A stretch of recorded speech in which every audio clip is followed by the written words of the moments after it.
Blog Talk Radio. Good morning and welcome to today's episode of 219 Green Connect, where we explore topics about the environment and green living in Northwest Indiana. For past show archives, news, and upcoming events, you can check out our website at 219greenconnect.com or connect with us on Facebook or Twitter. Our ID on both of those sites is 219 Green Connect. You can also subscribe to our podcast via iTunes. Listeners to our live show today, March 20th, can phone in to join us at 805-243-1323 to post questions or to join us on the live call. I'm Kathy Sipple. I'm your host, and with me today I have as my guest Larry Alport. Larry is a sustainability consultant and is also a chair at the United States Green Building Council, Illinois chapter, South Suburban branch, and has been very active in the Northwest Indiana Green Building Alliance as well. So quite a knowledgeable person all around on issues of green building. So thanks so much for joining us today, Larry. Good morning. Glad to be here. Very glad to have you here. And it was just last evening I was seeing you at Green Drinks. So our green circles are colliding. And I'm happy to see that. Yeah, me too. That's really the intention here with the 219 Green Connect, is to let people know that are interested in one aspect of green living, just what else might be available to them. Some people, begin their search to live a little bit lighter on the earth through, recycling. Some it's local food, some it's natural health, and, green building is certainly representative of a huge way that we, interact with our environment every day, our homes, the places where we work. And so I thought it would be fascinating to have you come in and just give us some background. What got you passionate about this topic, and what are some key, maybe some key programs, some key words that we need to know to help us navigate the green building landscape? All right. Well, I've always had an interest in the environment. I'm formally a certified indoor environmentalist, which had a lot to do with living in a healthy and comfortable environment. And I got involved with green construction and the green build community after I became the architectural consultant for Pella Windows. And I joined the Illinois, what then was the Chicago chapter, now is the Illinois chapter of the U.S. Green Building Council. And I've been active in that for over 6 years now. And the green build community really is designed to look at and promote and transform the marketplace to provide healthy and sustainable buildings and living conditions. You talk about looking at all the different ways that people look at green, the recycling, what we eat, how we live. And in a way, green building deals with all of that, because we're not just looking at how the buildings are built, but the fact that we're creating a comfortable, productive environment for us to live in. We spend 80% of our time indoors. Unfortunately, I should say that nowadays, and especially today. So it's a beautiful day. Yes. But we want to have an environment that we're in that is comfortable and healthy, and we're going to be able to be productive and really just enjoy being in those buildings. And we're looking for buildings that utilize our resources effectively, operate efficiently, and not just for a short time, but actually for an extended period of time. In other words, we used to think that buildings, a home, if it was built and if it was 30 or 40 years old, it was an old home. Well, really we should be thinking that if we build a home, it should be lasting for 120, 150, maybe even 200 years. Mm-hmm. And operating efficiently, being energy efficient, being comfortable during that entire time period. Mm-hmm. And so what are some of the, programs or some of the labels that help consumers understand which homes do meet that criteria? Oh. I know, for instance, I hear about Energy Star, I hear about LEED. I hear different things, and I'm not always sure exactly which things apply where. Sure. They're basically Energy Star, LEED are different types of what are rating systems. And it's an attempt to try to define what is green. Anybody can say, well, gee, my home is a little bit more energy efficient and therefore it's green. Well, what the rating systems try to do is give a little bit better definition of that. And so they're trying to say how green a home is. I call it shades of green, where some homes are much more energy efficient, they're much more effective, they provide a much more comfortable environment than other homes based on how they're built and what goes into the construction where they're built. It can make a difference. And so their rating systems, LEED was a rating system that was developed by the U.S. Green Building Council. It's probably the most recognized rating system, especially for commercial construction, but it does have a LEED for homes, which is residential. There are other rating systems. Energy Star focuses more on energy efficiency of a home and actually is a component of the LEED rating system, because basically LEED says Energy Star is a good starting point, and you need to at least meet the Energy Star standards. So there's an interconnection in terms of what you're looking at. LEED very much takes a holistic approach where you're looking at all elements of the home, so that, and it's important that you think about that. It's not just looking at one particular component, because there are pluses and minuses. Sometimes in order to get energy efficiency, you may have to seal up the home, therefore you have indoor air quality issues. And what you're trying to do is create a balance and look at the home as a total entity, the building as a total entity, and come up with an optimal solution and an optimal performance. Okay, good. I just have one question I want to back up on, since we've used the term LEED a few times. I try to stay away from jargon that not everybody would understand. Can you tell us what LEED actually stands for, LEED? Sure. It stands for Leadership in Energy and Environmental Design. Great, and thank you. As I said, it is a rating system. Okay, and that's a rating system for buildings, but then there are individuals who can earn, what is it, a certification that says they are eligible to work on those projects? Buildings are certified, people are accredited. Accredited. I always get that mixed up. So do many people. Yeah, I've asked a few people if they were LEED certified and learned that was just incorrect. So, okay, gotcha. I will try to remember that. For buildings, there's 4 levels of certification within LEED. For individuals, there are different accreditation. There's what's the LEED accredited professional, or commonly called the AP. And this is somebody who has gone through testing and has worked on a LEED certified project as part of what I call the green team or the certification team. And they get the accreditation of accredited professional. Okay.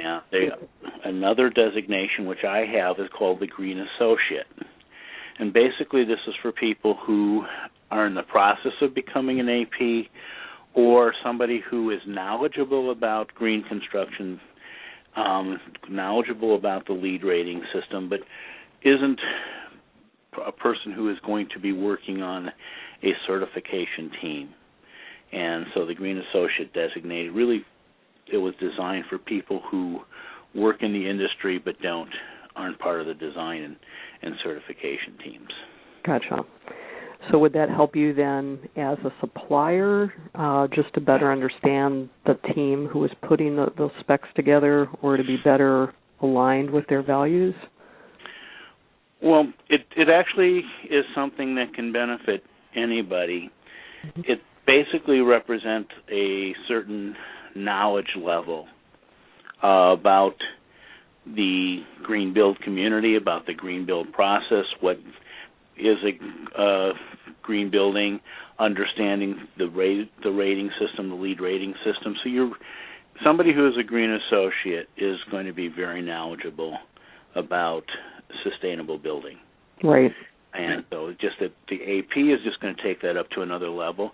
And the accredited professional is also accredited in specific design areas. For example, somebody may become an accredited professional for what they call BDC, which is Building Design and Construction. Somebody may become an accredited professional who specializes in commercial interiors. Somebody may become an accredited professional who specializes in homes, residential. So you can become more specific in your AP designation. Okay. So another question for you. You mentioned that LEED starts with Energy Star and said, hey, that's a pretty good start, but we go beyond, we're more holistic. Is there kind of a complete list, or it doesn't have to be complete, but what are the main components that LEED looks at to designate a home or a building? Sure. Basically, they're areas that they look at. For example, thinking of that holistic approach, first thing they're going to look at is the site selection, understanding where you're building and how you're positioned on your site, the environment that you're building into. Then you're going to have things like materials and resources. You're going to look at, which is how you're using your materials. You're going to look at energy efficiency. You're going to look at indoor air quality. You're going to look at water management. All those components are what the rating system is really made up of. Okay, so those 5 major areas. Okay. Mm-hmm. The site selection, I thought it was pretty interesting. The last Northwest Indiana Green Building Alliance event, I think you were there as well, if I recall. They had a gentleman come in and talk about passive solar, and that certainly was very interesting, your site selection and how your building aligns with the path of the sun, can obviously make a big difference both for heating and just lighting and all kinds of benefits that come from proper utilization of the sun's light. So that was pretty cool. Is that anything you've ever had a chance to work with, passive solar? Well, I'm familiar with passive solar, which uses photovoltaics to generate energy. Also, to the positioning of a building allows you to utilize what's called solar heat gain. Mm-hmm. So you're utilizing the sun, and you can have ways to have shields. So during the summertime, the sun is not penetrating the window, so heating the building. But in the wintertime, the angle allows it to, and that's definitely impacted by how the building is positioned, the home is positioned on the lot, what direction it faces, and the number of windows that you have, and mm-hmm. all that all that's just a part of one of the components that comes into looking at a sustainable design. Mm-hmm. Mm-hmm. And then the materials. I know the Delta Institute in Chicago. You and I both know Andy mm-hmm. Corso from there. They have a rebuilding exchange, I believe it's called, and I'm not sure how similar it is to Northwest Indiana Habitat for Humanity Restore. Seems like it might be a little bigger in scope, but I like both of those ideas because they're kind of taking salvaged pieces from buildings and either upcycling them or yes. kind of selling them to home builders. I know about that, but are there any other kind of cool ways that builders are incorporating, what types of materials would be included in that material and resource component? Well, there's a whole range. I mean, this could actually be an entire interview onto it. We should do it again. That's a valid question. Sure. Valid answer. We can say, hey. And it is a good that. question. It's something everybody should be interested. Mm-hmm. The exchange says, okay, rather than sending materials to a landfill, let's reuse it, and that's probably the most sustainable use a building is most sustainable when it reuses materials. Mm-hmm. And so if we're taking things and putting it into a new building instead of taking it to the landfill, everybody benefits. We're not using new resources to create the new product, and we're utilizing the existing materials. So Gotcha. that's the idea behind the exchange. When you look at material use, there are several factors that come into account within the rating system. Some of it is reuse, some of it is recycling, making sure materials that aren't going to be reused for what they originally intended, but can be recycled to be used in a different way. For example, Pella Windows had a lot of sawdust. Obviously, they make wood windows. That sawdust would be reused and recycled as either becoming a component of bedding for the farming industry, or components would be used as filler, especially even some of their fiberglass, would become filler for paving materials. Very cool. To give some substance. So it's the idea that there's a variety of ways that products can either be reused for their original intent or in new ways. Also, you're looking at the type of materials that we're using. We're concerned with products and how they're harvested, and what's involved with the use and obtaining the material. So within green, there's what's called renewable resources and rapidly renewable resources. So one of the reasons that we hear about bamboo a lot is part of a green material.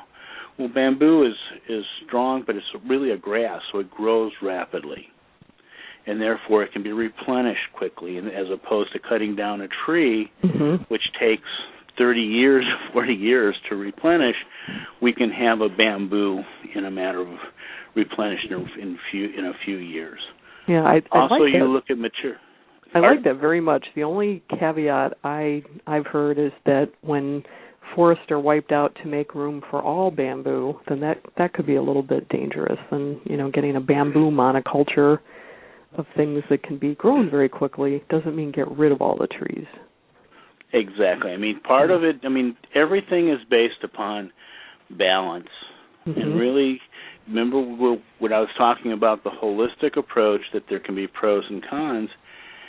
Everything can be abused. Everything can be managed well, so we optimize the benefits. And that's cool. And that's really what we're talking about in all aspects of sustainability. Good. Well, and I know energy efficiency is obviously a big one, and I don't know everything there is to know about that, but I think I'd rather talk about your area of expertise and maybe just some other areas that people don't know as intuitively, but indoor air quality. You mentioned that was kind of a particular interest of yours. What do we need to worry about in the average home if people don't live in a LEED certified home? What kind of health dangers might be there, or what types of steps are a good idea to look for to make our homes healthier? Okay, there's really, when you talk about indoor air quality, there's three things that you're concerned with: particulates, what's called VOCs, which is volatile organic compounds, which are gases, and pathogens or microbials. Mold would fall into that category. And the idea, one of the problems we have in making homes energy efficient is that we tighten the home, so we seal it up, and we insulate very well. Well, the problem with that is we're constantly producing VOCs and pollutants, and there's no way for those to get out of the home. So having a good ventilation system is extremely important from the standpoint of air quality. So having things like heat recovery ventilators designed into a home, so you're replenishing the air and making it healthier, it can be a factor in good designs. Making sure you don't use products that emit VOCs. Right. I know Sherwin-Williams has some low VOC paints. I'm sure other paint companies do as well. But Chris Meyer has come to a lot of green building events here in Northwest Indiana, and I know they've got a good line. I've actually also heard that granite countertops can off-gas. Do you know anything about that? Is that true or not? Not a big... I really don't know enough details that I feel qualified in discussing. Okay. I don't want to put you on the spot, but I mean, just something just wouldn't think about, that it's a rock, for goodness sakes. You know, how could that be a problem? But, I've just been really surprised. Rocks have a variety of minerals and other components to them. Mm-hmm.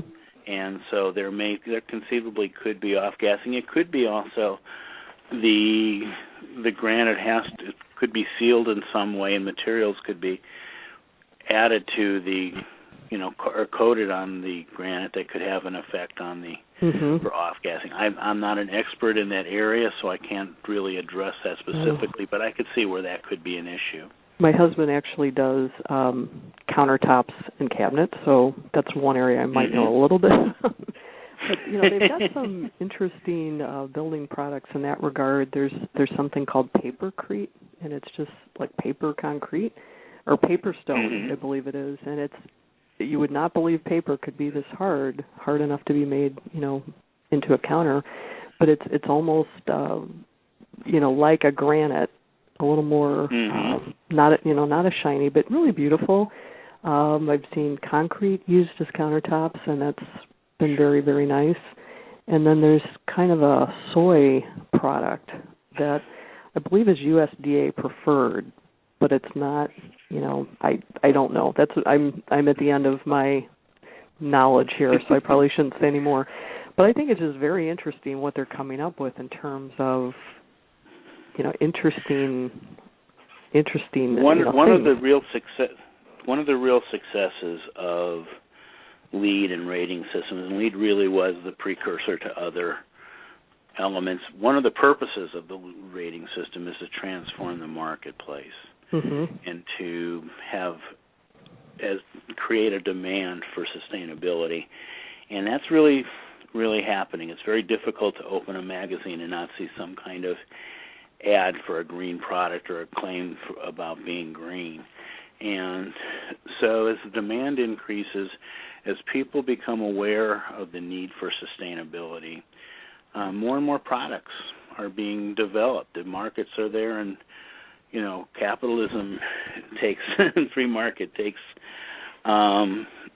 strides, and these products come on the market, which leads to another thing that you have to be concerned about. There is such a thing called greenwash, which is companies making a claim that their products are green, when in fact they're really not green, or the green benefits are very minor, but in fact the total consequences may be far greater, maybe more negative than positive. And so it's important to understand sustainability, understand why a product is green, what it does, and the total impact of that. So how would you suggest somebody considering a remodel project or a building project would go about making sure that their project was as green as possible? Well, first of all, it's important that they become knowledgeable about green construction and sustainability. And there's a variety of ways to do that. There are seminars put on by organizations such as the U.S. Green Building Council or the Green Building Alliance Association, in Northwest Indiana, that they can learn about what is sustainable construction, things that they should be looking for, things that they should be asking their builders and their architects about. And they can become involved in these organizations. The U.S. Green Building Council doesn't have a chapter yet in Northwest Indiana, but there is a South Suburban branch. And just so people can understand, there's an Illinois chapter. There are 7 branches within the Illinois chapter, and they're basically geographical. I happen to be chair of the South Suburban branch. I live in Indiana, but I belong to the South Suburban branch in the Illinois chapter of the USGBC. And so they can become involved. And so people are more. welcome to attend those events? Yes, they can go to USGBC-Illinois.org and learn about all the events that are taking place. Look for the South Suburban branch. They can see specifically what's going on with that particular branch. Feel free to contact the organization and get involved, come to programming. You do not have to be a member to come to programming.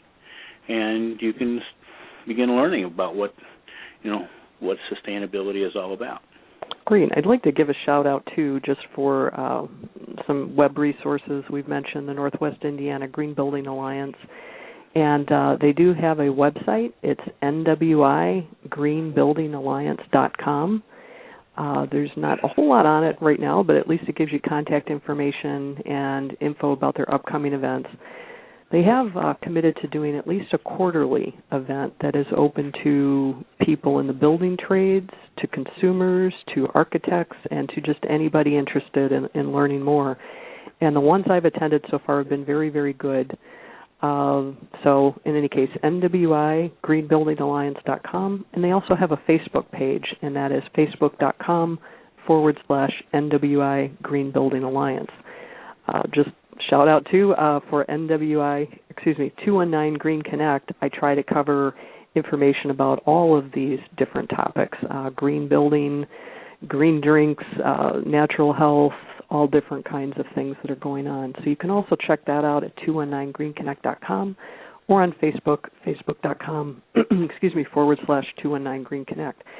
So, Larry, what are some kind of neat things that you think are coming up, either events or resources? One thing particularly I was interested in, you told me about the Chicago Center for Green Technology.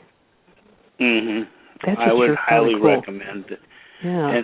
And anybody who's interested in sustainable construction would enjoy attending or visiting the Chicago Center for Green Technology. It's at 445 North Sacramento in Chicago. It is a LEED Gold certified building, and it really it's kind of like a small green museum in terms of it has exhibits, and you can see the application of sustainable technologies. And they have a wonderful staff that can give you a tour and really give you a good exposure to sustainable construction.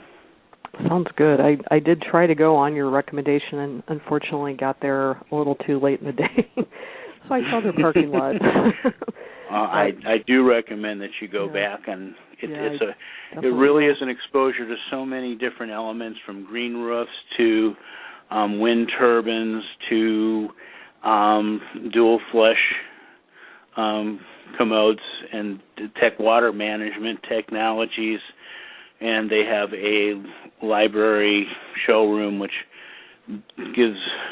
talks about all kinds of sustainable products. It's a really good resource. Great. Well, a couple more shout-outs I'm going to give. We've got a few more minutes. The Northwest Indiana Green Building Alliance has a few supplemental activities coming out.